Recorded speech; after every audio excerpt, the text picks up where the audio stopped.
to my film and TV channel. You're all staying safe and well, and we got a lovely Christmas film. Well, it might not be lovely, we'll have to see, won't we? But yes, a Christmas fantasy comedy to have a look at today. It's that time of year, of course. Yeah, you can watch this over time, but obviously it has that Christmassy feel, as did the original over 30 years ago, but we'll talk about that.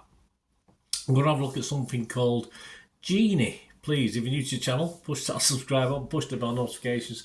Great to have you on board. Everything film and TV, information, vlogs, reviews like this, previews.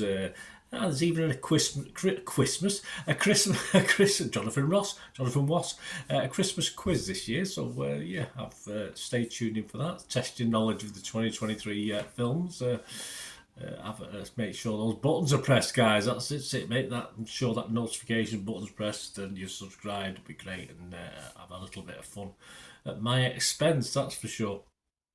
Any comments on this film, Genie? Please let me know. It'd be great to hear from you, or anything to do with film and TV. And of course, I will respond accordingly. Or if it just needs a little like I hope you give this vlog a little thumbs up, I will do so. Right, Genie, Genie, not Genie as in with a J, like a female's name. Of course, we're talking about a genie and a lamp, aren't we? Well, there's no lamp in this, but yeah, a bit of a box, I think. 93 minutes, a Christmas fantasy comedy directed by Sam Boyd and written by, yes, no other than Richard Curtis. There you go. And it's a remake. This is where it comes in, the 1991. I remember it so well. It feels like yesterday. Bernard and the Genie, or Bernard, but Bernard, hey, you know, that's how you pronounce it. If someone says Bernard, I wouldn't even know what they're on about to me. So Bernard and the Genie was written back in 1991, also by Curtis as well. But yeah, I did like that. We'll talk about that in a minute. The film stars this one, not the old one, Melissa McCarthy, Papa Assidu, Denny Benson, Mark Maron, Jordan McIntosh, Louis Guzman, and Alan Cumming. Yes, Alan Cumming nicely was actually in Bernard and the Genie. He actually played Bernard in the original back in 91. He plays his horrible boss in this one, but it's a nice touch nonetheless. And this is classed as a Sky original, but it was released on Peacock on November the 22nd, 2023. And the film is a fairy tale comedy about a workaholic man who enlists the help of a magical genie to help win his family back before Christmas. Or perhaps not, or perhaps he will. Who knows? I won't give it away, but it's a Christmas film. It's got red happy, hasn't it? And these scores were 13th of December 2023. Rotten Tomatoes, the critics don't like it. Only 27 critics, so it's not a vast range. 9 fresh and 18 rotten, only getting 33% positivity. Not very, very good from Rotten Tomatoes. And it scores overall 4.8 out of 10. And the website says Melissa McCarthy is as hard-working as ever, she is, but her efforts aren't enough to raise Genie past the realm of blandy, predictable holiday fare. Okay, Metacritic, the other one we look at, just 7 critics, but none of them were positive. 4 were mixed and 3 were negative, so not great. Just 7 of them, 35 out of 100. Beth Webb from Empire Film Magazine, which I subscribe to, so I always like to see what they think of it.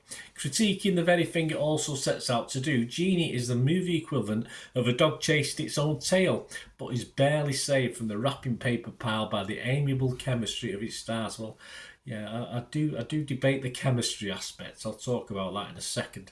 Rotten Tomatoes audience, so they're a bit more positive. Yes, it's the critics don't like it, but Joe Public are not as down on it. 3.6 out of 5. Rotten Tomatoes audience, 64%. Internet Movie Database, just under that magical 6 out of 10. It's 5.9 out of 10, so that's not bad. That's over 5,100 scores and reviews left on Internet Movie Database. So it looks as though the critics hate it and the public like it. Well, I'm the public, and yeah, I wasn't convinced. Yeah, I remember Bernard and the Genie very, very well. It was a made-for-TV film, just 70 minutes long. It actually scored, and I just checked on Internet Movie Database, 7.4 out of 10. So it was well liked, and I liked it. I watched it a handful of times. I think I used to seek it a few years after it came out just to watch it again because I liked it. And I think we had Lenny Henry as a Genie in that one.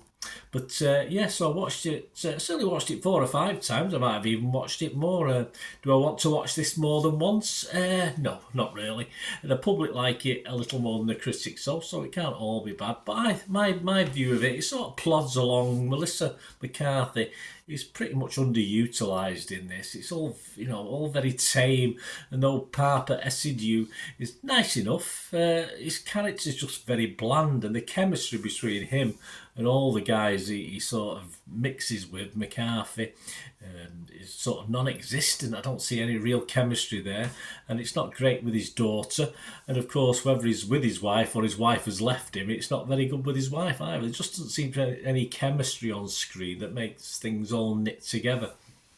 And it's hard to imagine, really, that Curtis was involved. If you think of his back catalogue, it's hard to imagine that Curtis was involved in this reboot of Bird and the Genie. There are 1 or 2 funny bits. It has to be with Melissa McCarthy in it, and it's all Melissa McCarthy. There's nothing funny about anybody else.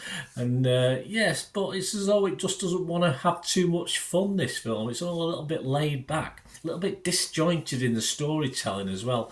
And the ending, which, a Christmas film, you want to be all warm and cosy at the end, don't you? Another angel's got its wings and all this sort of thing. But it's just a bit, that's sort of the effect it had on me, the ending, as most of the film did. It's not bad enough not to score it. I was on the borderlines of doing that. I wasn't going to give it any score at all. And I thought, no, because as a throwaway film at Christmas, it's all right. It's something you could sort of doze off watching and not miss too much. And you might get a couple of Melissa's humorous bits, but that's about it. So it was almost a no score from me, but I have given it my basic score. I'm going to be rotten though if it was Rotten Tomatoes. I'd have to be negative if it was Metacritic, but I will give it my 5 out of 10, which is the lowest score I give anything.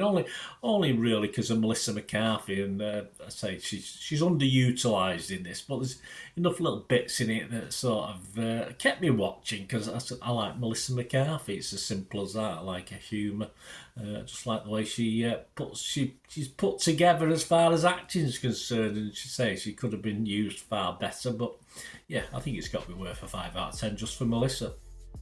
Let me know what you think, guys. A little bit disappointed, but I might go back. I might dig out Bird and the Genie now and give that a watch again, but we'll see. Let me know what you think, guys. Great to hear from you. Till we meet again, that's one thing, don't I? Please stay safe, everyone. Bye for now.